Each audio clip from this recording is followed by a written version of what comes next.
Good evening, City Council and Mayor. My name is Kim Reed, and I live at 11 Calassese Court. I'm here tonight to inform you and express my concerns about the New Beginnings Clean and Sober living home located across the street from me at 4635 Casa Drive. The residence is owned by Gary and Daniela Martin. During the week of February 6th through the 10th, approximately, we noticed the Contra Costa County cars coming to this residence and dropping off adults. It appeared they were all holding meetings in the garage in which Gary was present at. Gary also works for the Contra Costa County in the mental health department. After observing this for a week and people coming and going and walking the neighborhood, I asked a gentleman from the county what was going on when he was there. The man was very reluctant to answer my questions and discuss it with me. I expressed my concerns with what I was seeing. The county man said it was a clean and sober living home, and that it was very well ran and well staffed, and we should not have any worries or concerns, as Gary has handpicked the people. He said he would share my concerns with Gary. The next day, a man named Carnell came to our home and introduced himself. He said he is the manager and he also works as a painter. Seemed to be a nice person.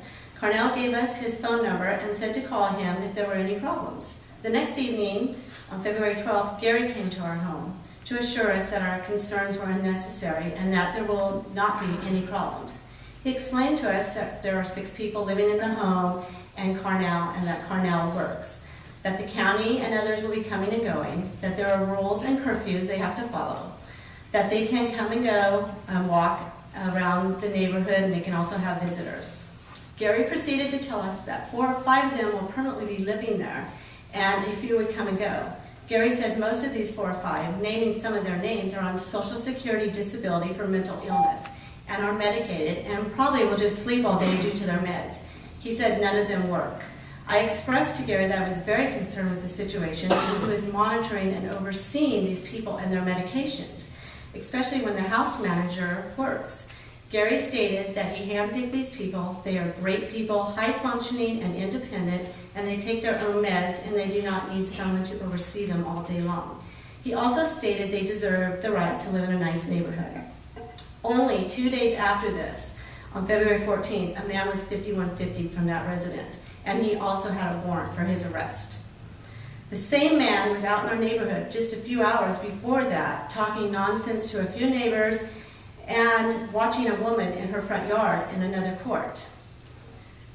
The following day, on February 15th, we smelled a strong odor of pot marijuana coming from Gary's backyard. I walked over to the fence just to be sure that it was coming there, because we have been smelling a lot of cigarette smoke, and it was definitely marijuana coming from the backyard. This is not a clean and sober house. These people do not follow all the curfew rules that Gary said that they had. This house isn't supervised properly, and it's an unsafe place for our neighborhood and for them also. I am totally for rehabilitation and people changing their lives around, and no disrespect to the adults living in that home. But they do not need to get rehabilitated in a nice family neighborhood where kids are out playing and older people live alone. The right, I think, to live in a nice family neighborhood should be restored to these people after they have completed a clean and sober program and are earning enough money to rent or buy a place in the neighborhood on their own, just like all of the residents of our neighborhood have done. In the past, my husband and several of the neighbors have been to and called the city only to be told that it's not the city's problem, that it's a county problem. The county tells us it's a city issue. The last few days, my husband has been in contact with Josh from the city, who has been very helpful. We're all asking you, what is this? Is it a city issue or not? It's a business being operated here in Oakley. Rehabilitation is good. Special rights for people who have made a mess of their lives are not. And what about our homeowner rights and our taxpayer rights? I no longer even feel safe in my own home. Thank you for your time.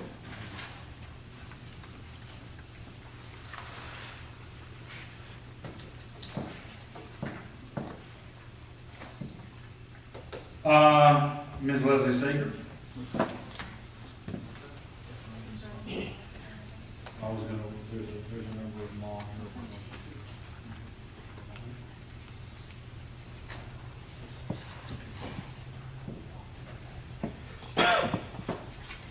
here. Could you monitor the buttons up here for me? please. Green, yellow, when you see the red one flashing, you hear the noise beeping at you, 3 minutes are up and appreciate you. Hi, my name's Leslie Sager. I live at 75 Wisteria Court, 5 houses from the Clean and Sober House. I am a licensed foster parent, have been for 11 years in my home. I've had 36 babies in my home where their parents have lost them for the reasons and more reasons. And now that this has happened, I don't feel safe walking to our new parks, taking my babies for walks. The gentleman that was 5150, he was walking around in our neighborhood. I'd seen him when I came home from a doctor's visit with one of the babies. It scared the heck out of me because I didn't know who he was. In our court alone, we have 15 kids, and the oldest one is 16. I do not feel safe at that house there, especially since they're not monitored. And what am I going to do if I'm out walking my babies? These are babies. I don't know what else to say. I just don't think it's right. Thank you.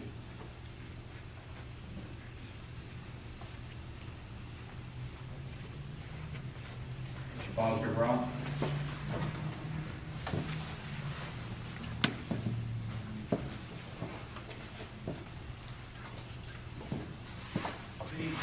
My name is Bob Cabral. I live at 50 Wisteria Court. I think the thing that concerns me the most here is that the neighborhood, people who know Gary and were friends with him, had no indication what was going on. It was a complete surprise to me when I heard about this. I don't particularly care for it to be in my neighborhood for the same reasons most of the people tell you. My son was a drug addict, probably still is, I'm not sure. He's not allowed to stay in my house. So if I won't let my own son stay in my house, who I helped put through recovery, went to all Al-Anon meetings with him for years, and my wife went along. We actually spent our 25th wedding anniversary in Al-Anon. I can't want my son in the house. And I don't feel that these people should be in my neighborhood. I have nothing against them. I'm glad they're trying to recover, but not in my neighborhood. Thank you.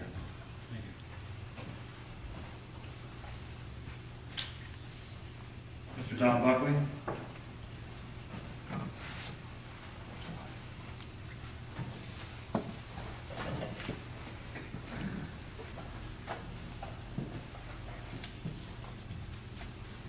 Hi, I'm Don Buckley. I live at 85 Wisteria Court in Holly Creek. This is my first city council meeting. If I didn't feel that this was important, I wouldn't be here this evening. I had some of the same concerns that a few people just mentioned, and I have probably more questions than anything else. I don't know if this is some kind of halfway house or if it's some kind of sober house or exactly what it is, but I personally saw a gentleman walking down the street that I almost wanted to call the police because it just didn't, something told me something didn't look right, because we live in a pretty nice neighborhood. I've been there for 8 years. So I drove around the block, and this gentleman was now walking down the middle of the street. And I go, geez, that's kind of weird. So far, it hasn't gotten off to a very good start. I believe the same gentleman was arrested. I come home one evening, turned the corner, and there's the police. Got the guy handcuffed, so I go, geez, what's going on here?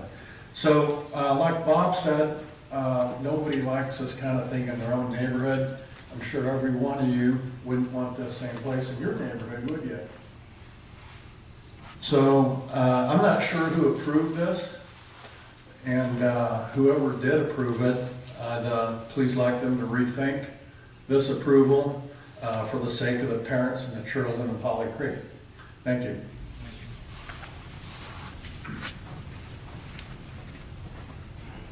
Gary Martin.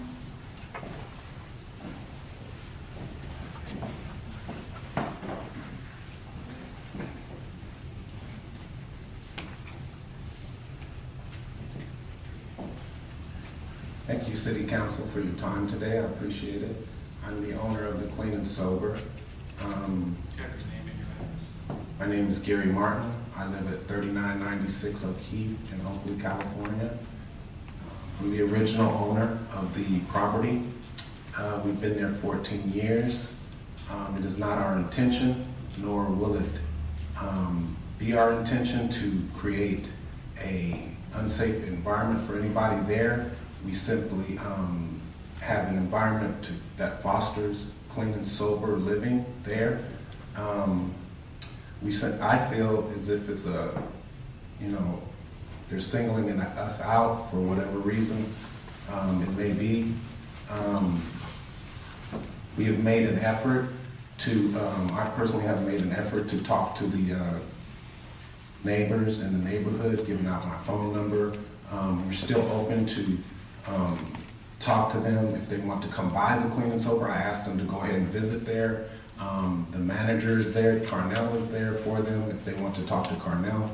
I provided my contact information. We've improved our screening process. We do not allow pedophiles nor parolees there.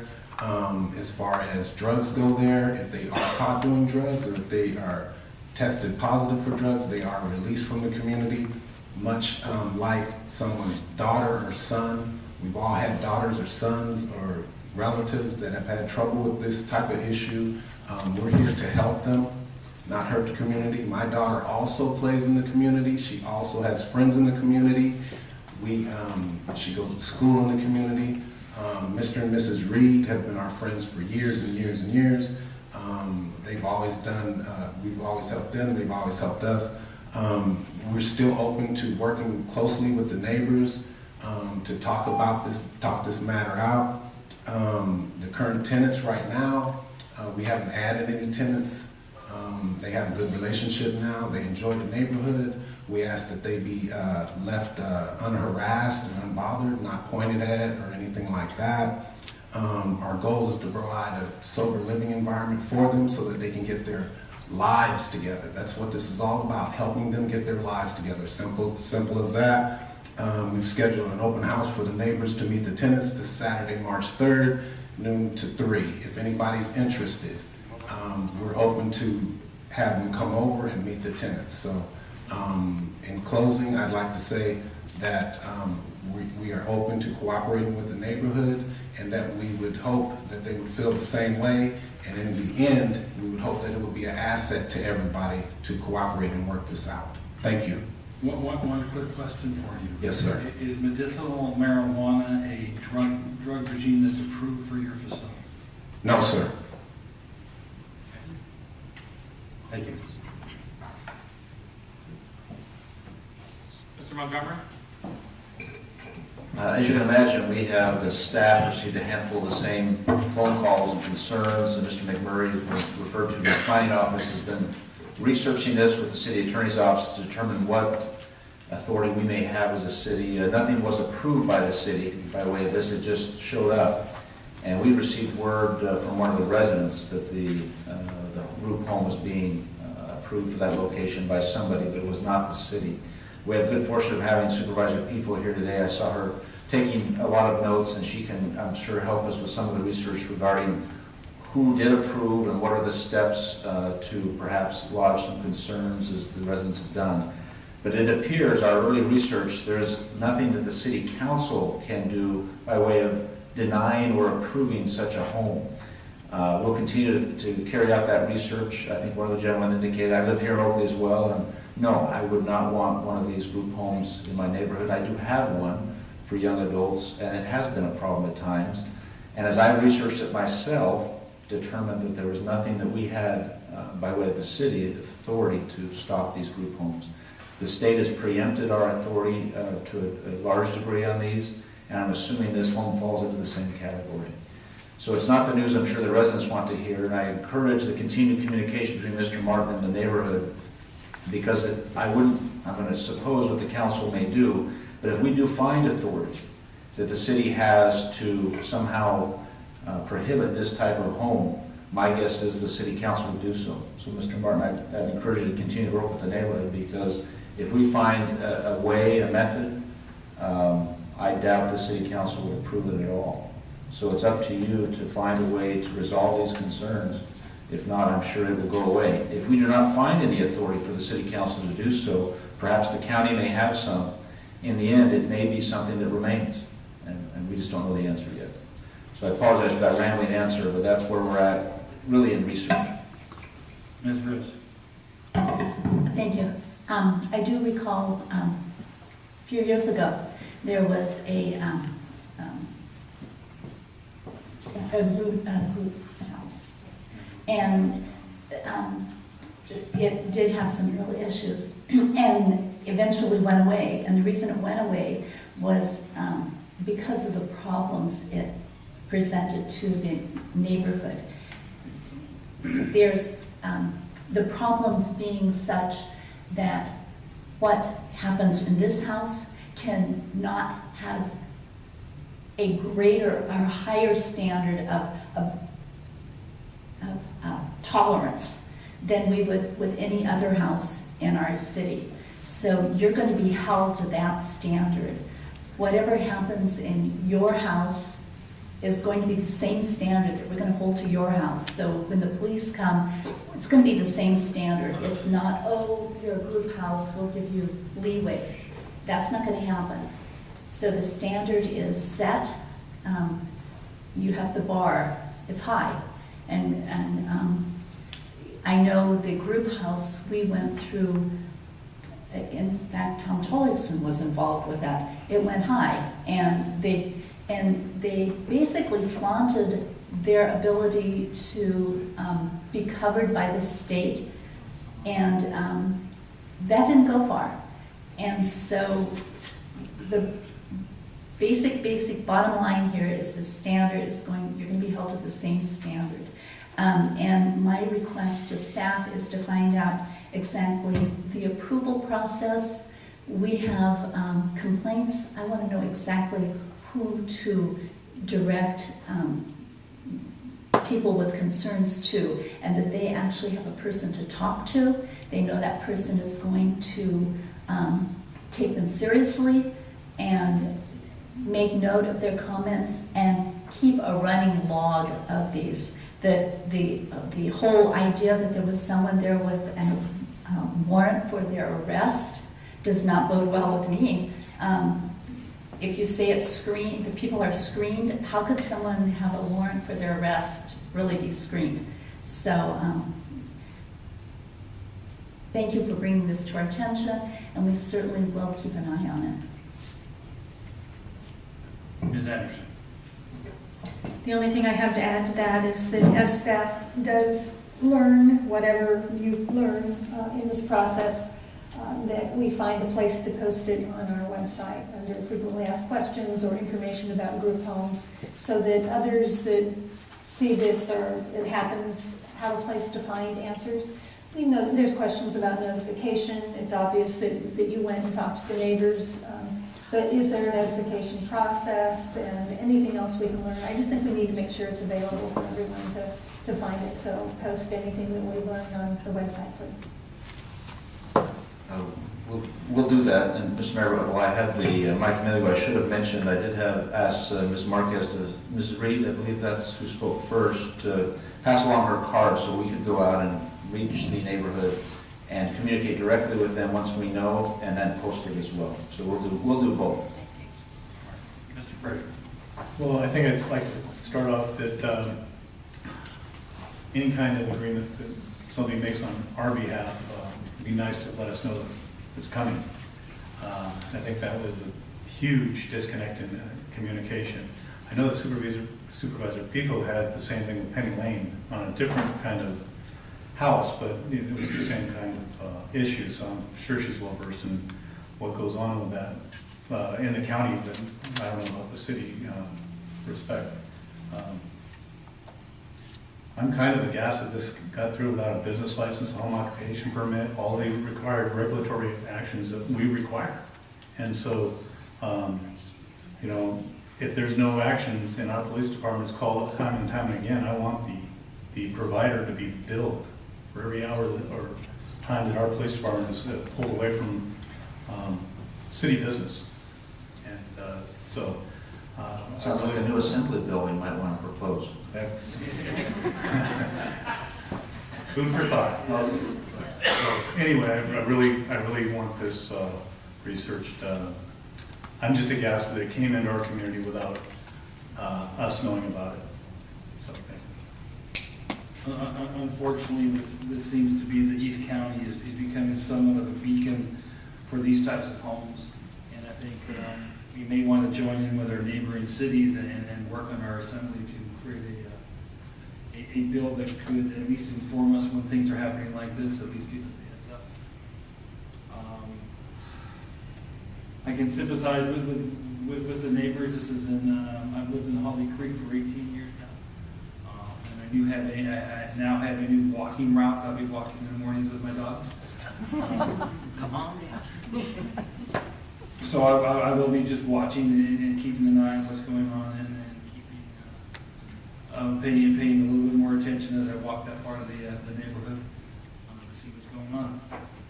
Hopefully we can work things out, but if not, hopefully we'll have enough information to disperse to the neighborhood to let them know how this happens, why it happens, and what we can in the future to at least be warned of what's happening and have a say in what goes on in our neighborhoods. Yes. Yes, thank you. With that ends public comments for this evening. We're on to the consent calendar.